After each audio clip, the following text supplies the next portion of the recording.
YouTube is one of the biggest platforms in the world to learn how to code, design, or use any piece of software.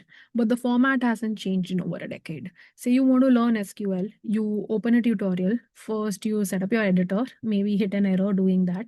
So you switch to another video just to fix that. And then finally, when you are back to the actual tutorial, 20 minutes in, you are just nodding along, pausing, switching between tabs, trying to keep up. And somewhere in all of that setup and switching, the actual reason you started, that is to learn, gets lost.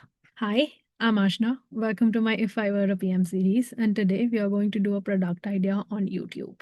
So, what if YouTube had an interactive sandbox mode? While you're watching a tutorial, you pause, open the sandbox, and try the code yourself. Right there, without downloading anything or switching between 10 tabs, you can run it and get hints if you're stuck. Here's an MVP I built for that.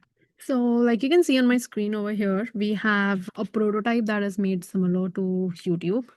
And you can search for any videos over here. Let's just say I want to learn SQL.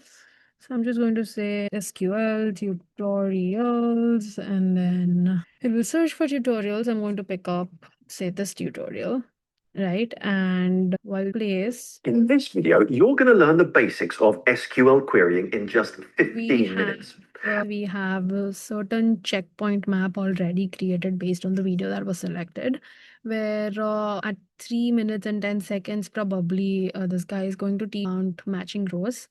And so I'm going to quickly skim through the video, and here we go. He's teaching over here how to count. Base, we have Count matching rows, right? So I'm just going to click on the checkpoint map over here, which says count matching rows. So you can click anything, one of these, or you can even click open learning sandbox. I'm just going to say count matching rows, and you can see over here how the video is playing. We can play it on the side. While the video is playing on the side, I can work on my SQL query, right? So count how many rows have status done and return just the number.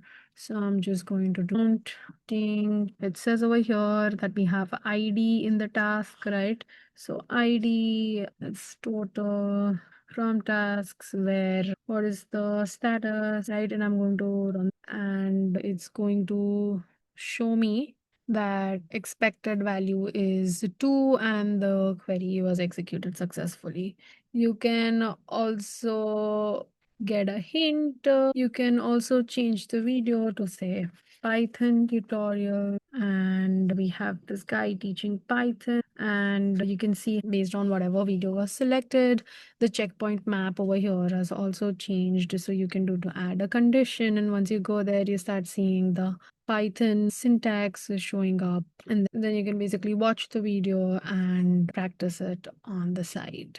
The entire tech stack for this is mentioned below. Thank you for watching.